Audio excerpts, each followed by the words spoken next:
강프로입니다. 자, 우리 기술 보겠습니다. 오늘 두산하고요. 두산 에너빌리티는 우리 기술만큼 강하지 못했습니다. 지금 이쪽 그 테마군에서 우리 기술이 대장급의 위치에 있다고 보시면 될 것 같아요. 종목 사이즈로만 보면 사실상 두산 에너빌리티 같은 경우에 13조, 그리고 두산은 3조 3천억 이 정도 되기 때문에 사이즈에선 비교가 조금 어려운데, 지금 당장에는 우리 기술이 그쵸 사이즈에 상관없이 대장주의 역할을 하고 있다고 보시면 됩니다. 실제로 변동하는 폭을 보더라도요, 뭐 두산 에너빌리티나 뭐 두산이나 이렇게 같이 보더라도 상대적으로 강한 움직임을 보이고 있다는 것을 확인해 볼 수가 있죠. 자, 그건 매물대 때문에 그렇습니다. 왜 그러느냐? 자, 보세요. 두산 같은 경우에는 우리 기술이 강하기 전부터 먼저 강한 움직임을 보여왔습니다. 그리고 나서 두산 에너빌리티가 지난주 들어서 강한 움직임을 보였는데, 고가 돌파 이후에 나올 수 있는 매물 소화 과정을 지금 보내고 있다고 보시면 됩니다. 근데 그런 과정을 이쪽 구간이죠. 이쪽 구간에서 우리 기술은 보냈습니다. 그렇죠? 그렇기 때문에 지금 당장에는 우리 기술이 더 강한 겁니다. 그런데 우리가 봐야 되는 내용은 한 가지입니다. 우리 기술이 추가적으로 강세를 보이기 위해서는 두산하고 두산 에너빌리티가 빠지면 안 됩니다. 그러면 스토리가 있어야겠죠. 근데 그 스토리보다 중요한 게 가격입니다. 자, 보세요. 제가 스토리에 대한 이야기를 드리고 가격을 바로 붙여서 이야기를 드렸었던 이유는 제가 누차 말씀드린 내용하고 같아요. 스토리를 갖춰놓고 그리고 가격에 대한 부분을 판단하고 이해하는 게 중요합니다. 그렇죠? 자, 어떻게 보셔야 되냐면, 가격이 움직이고 나서 스토리를 이해를 해야 된다. 즉 강한 이유, 모멘텀, 호재, 악재면 악재, 이런 부분에 대한 판단이 서야 된다는 겁니다. 자, 잘 들으세요. 두산과 두산 에너빌리티가 왜 강해요? 원전 때문이죠. 우리 기술도 마찬가지죠. 근데 여기서 우리가 봐야 되는 내용이 뭐냐? 왜 원전이 지금 부각받고 있느냐? 대안이 없기 때문에 그렇습니다. AI 시대가 도래하고 나서 지금 부족한 부분이 세 가지가 있어요. 이걸 제가 이야기한 게 아니라 일론 머스크가 직접 이야기를 한 겁니다. 그게 뭐냐? 자, 첫 번째 AI 반도체, GPU가 부족하고, 두 번째 변압기가 부족합니다. 전기 관련된 거죠. 세 번째 전기가 부족하다. 그렇죠. 이거는 그럴 수밖에 없는 게, 지금 학습의 과정을 거치면서 23년도가 지나왔고 24년도가 지나오면서 HD 현대일렉트릭, 효성중공업 이런 변압기 관련주들은 어마어마한 강세를 보였고요. 변압기 수요가 지속적으로 늘어날 수 있는 환경이 갖춰져 있기 때문에 그렇습니다. 근데 이것만 가지고 될까요? 전기 생산에 대한 부분 자체를 무탄소 쪽으로 가야 될 수밖에 없죠. 아니, 2030년부터 시작해서 2050년도까지 탄소 중립에 대한 부분을 지속적으로 강조를 해왔었고, AI 시대가 도래했으니까 이제 그런 거 필요 없어 갑자기 뭐 휙 뒤집고 안 하나요? 그쵸? 환경 관련된 거는 애초에 공감대가 형성이 돼 있는 부분이기 때문에 어쩔 수 없이 그쪽은 그냥 가야 됩니다. 애플 같은 경우에도 뭐 강제로 가입하는 건 아니지만 뭐 아리백이나 그런 쪽으로 지속적으로 가입을 해오고, 그 자기 하청이나 이 벤더 쪽에도 지속적으로 압박을 넣고 있죠. 그렇기 때문에 제가 계속해서 강조를 드리는 내용이, 가장 탄소 배출이 그냥 무탄소예요. 안 나옵니다. 물론 후처리에 대한 문제가 있지만 탄소 배출이 안 나오면서 에너지 효율이 높은 건 원전 말고는 없습니다. 굳이 하나 더 하자면 수소예요. 그래서 최근에 두산 퓨얼셀까지, 그쵸? 두산 퓨얼셀까지 시세를 한 차례 발생시킨 겁니다. 물론 현대차, 기아 이쪽에서 수소 생태계를 애초에 조금씩 이렇게 갖춰놓은 것 때문에 같이 이렇게 수혜를 받으면서 강한 시세를 내고 있는 그런 상황인데, 원론적으로 지금 발전소 쪽으로 가면 원전에 대한 부분은요, 사실상 이 기술력이, 수소는 이제부터 시작이고 원전은 애초에 50년 전부터 지속돼 왔기 때문에 원전에 대한 방향만 바뀌고, 그리고 후처리에 대한 그 문제점만 해결이 되면 돼요. 그 문제점을 하는 게 SMR입니다. 그래서 최근에 미증시에서도 뉴스케일 파워가 지속적으로 강한 움직임을 보이고 있는 겁니다. 뉴스케일 파워가 지속적으로 올라가는 상황이 나오고 있고, 미증시에서 어떤 테마가 하나 붙고, 그리고 환경 관련된 문제가 붙고, 그리고 앞으로 전망이 좋아지는 내용이 있었을 때 미증시 종목군들, 그쵸? 다우면 다우 기술주들 위주로 강세를 보이는 게 막 연간 단위로 진행되는 거 보셨죠?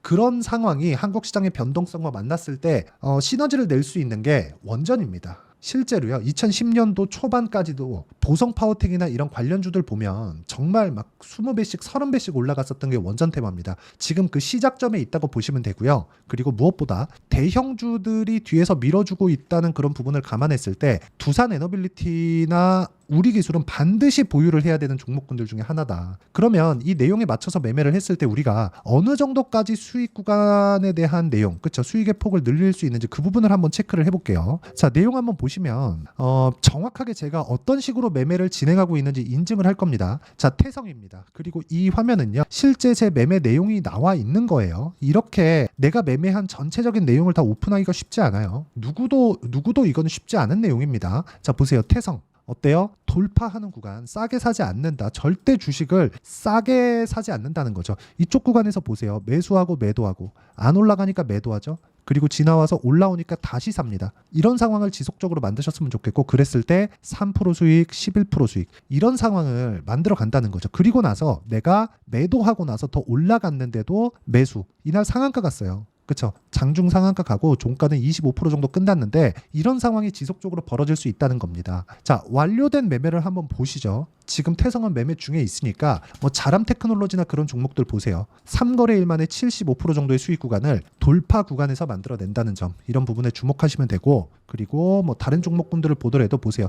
태성 아까 전에 얘기 드렸죠. YC 같은 경우에도 오늘 제가 매도를 했는데 반도체입니다. 자, 내용 보세요. 올라가는 구간에 지속적으로 매매를 해서 8% 수익, 17% 수익 지속적으로 만들어가고 있다. 이거 말고는 주식시장에서 대안이 없다. 이걸 하기 위해서는 이격에 대한 이해, 이평선에 대한 이해, 그렇죠? 이런 부분이 필요하고, 절대적인 가격적인 부분을 내가 이해하고 판단하는 게 중요합니다. 이 내용에 대한 부분을 제가 소통방에서 다 같이 공부할 수 있게 환경을 만들어 놨으니까 구독과 좋아요 눌러주시고요. 상단에 있는 전화번호로 구독 또는 소통이라고 문자 보내주시면 여기 소통방 입장 링크를 순차적으로 공유를 해드리도록 하겠습니다. 자, 어떤 방식에 의해서 제가 이야기를 드리고, 제가 그걸 활용해서 어떤 식으로 매매를 진행하고 있는지 그 내용에 대해서 이야기를 드렸으니까, 오늘은 우리 기술에 대해서 이야기를 드리니까 우리 기술 어떻게 매매했는지 보시죠. 23.65%, 그쵸? 이런 부분을 소통방 여기 올려보시면 정확히 나옵니다. 우리 기술. 자, 여기죠. 5월 23일 우리 기술 명확하게 나옵니다. 이렇게 돌파 구간에 내가 공략할 수 있어야 된다는 점 반드시 기억하시고, 이런 내용을 소통방에서 다 같이 공부할 수 있게 제가 만들어 놨으니까 구독과 좋아요 눌러주시고요. 상단에 있는 전화번호로 구독 또는 소통이라고 문자 보내주시면 제가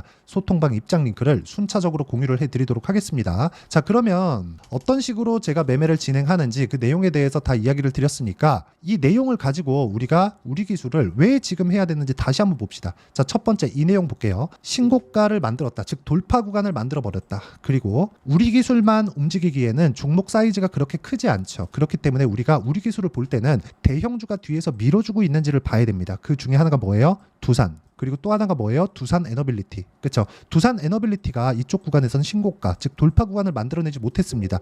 이때 제가 두산 에너빌리티 영상도 계속해서 찍어드렸는데, 이야기를 드리면서 뭐라 그랬었느냐. 자, 10% 정도, 2만 원대였습니다. 10% 정도 올라가서 22,000원 정도를 돌파를 하면 돌파 구간이 만들어진다. 그때가 되면 우리 기술은 추가적으로 강한 움직임을 보일 수 있을 거고, 두산 에너빌리티 같은 경우에도 2020년도부터 21년도까지 15배 상승하는 폭발적인 상승력을 보인 적이 있기 때문에 끼를 갖추고 있는 종목입니다. 이런 구간에 우리가 판단해야 되는 게 뭐겠습니까? 두산 에너빌리티가 뒤에서 민다. 우리 기술은 앞장서서 달려간다. 가격 판단하는 게 정말 중요하다. 그렇기 때문에 제가 어떤 식으로 매매를 했는지를 보여드리는 겁니다. 그렇죠?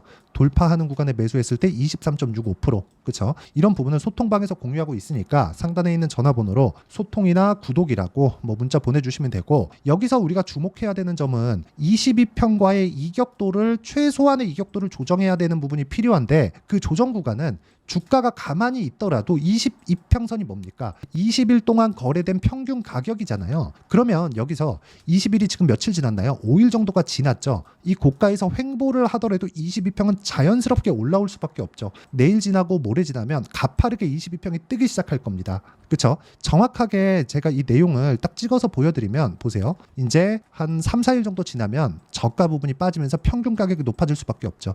22평의 기울기가 가파르게 뜰 수밖에 없는 그런 상황이 됩니다. 이건 산수예요, 그냥. 그렇죠? 이런 부분을 이해하고 판단했을 때 내가 꾸준히 수익 낼 수 있는 상황을 만들어낼 수 있고, 그리고 이런 내용을 다 이해하고 판단할 수 있게 제가 소통방에서 다 진행하고 있고요. 이렇게 제가 가격을 잡는 원리가 있겠죠. 자, 오늘 같은 경우에도 뭐 YC 같은 거 충분한 수익 내고 나왔습니다. 이렇게 가격을 잡는 원리는요, 여기 우리 기술의 단기 보유 전략입니다. 아까 전에 제가 매매 내역에 대해서 다 보여드렸죠. 실제 제가 어떻게 매매를 하고 있는지 그 내용을 보시면 2주를 넘어가는 종목군들이 없다. 그렇죠? 물론 오차범위 존재하고 매매하다 보면 손절하는 구간이 있습니다. 근데 우리가 중요하게 봐야 되는 게 뭘까요? 미래 가치를 반영하는 주식시장의 특성을 이해하고 판단을 하자. 그렇죠? 그러려면 단기 어떤 식으로 돌아가는지 아셔야 되고요. 이 내용을 토대로 제가 우리 기술의 돌파 구간에 맞춰서 실시간 타점을 문자로 공유를 해드리도록 할 테니까 상단에 있는 전화번호로 우리 기술이라고 문자 보내주시는 분들에 한해서만 실시간 타점 그리고 단기 보유 전략을 문자로 공유를 해드리도록 하겠습니다. 자, 내용 정리하면 그렇습니다. 원전에 대한 건 사실상 의심할 여지가 없다. 그런데 우리는 얼마에 잡는지에 따라서 수익을 볼지 말지에 대한 부분이 결정이 됩니다. 어떤 종목을 운 좋게 잡으려고 생각하지 마세요. 가격이 움직이는 데는 원리가 있고 그 원리에 맞춰서 이평선이 움직이고 그리고 너무 높은 이격이 있을 때는 조정을 받을 수밖에 없습니다. 그 구간에 우리가 어떻게 판단하고 매매를 이어가야 될지를 제가 다 이해를 시켜드리도록 할 테니까 영상 끝까지 시청하시고요. 모든 분들이 성공 투자하셨으면 참 좋겠습니다. 자, 24년도가 돼서도 시장은 여전히 어렵습니다. 자, 근데 시장은 항상 어려울 거예요. 앞으로도 계속해서 어려워질 겁니다. 자, 근데 제가 매월 대시세 종목을 구독자분들에게 공개를 합니다. 자, 내용을 보면 12월 달에 실제 공개를 했었던 강프로의 대시세 종목에 대한 내용인데 대기업을 상대로 안정적인 매출 구조를 가지고 있고요. 그리고 현재 주요 거래처는 삼성전자, 인텔, 하이닉스, TSMC, 해외에 반도체 관련된 기업이라는 걸 알 수 있죠. 그만큼 1월 달에 제가 보고 있었던 종목은 반도체 관련주라는 걸 알 수 있습니다. 공개를 해드리면 이 내용입니다. 여기 어보브 반도체, 그쵸? 실제 제가 거래한 내용을 공개를 한 거고요. 수익에 대한 크기를 보면 공략한 시점, 제가 가격대를 함께 공개를 해드렸는데 공략한 시점부터 21%의 수익 마감이 된 것을 확인해 볼 수가 있습니다. 자, 근데 지금도 마찬가지입니다. 지금은 어떤 이슈가 있을까요? 2월 달에 발표한다는 기업 밸류업 프로그램이 있죠. 근데 그걸로 인해서 지금 2월 달에 발표한다고 이야기가 나온 상황이고요. 무엇보다 우리가 생각해야 될 내용은 한 가지입니다.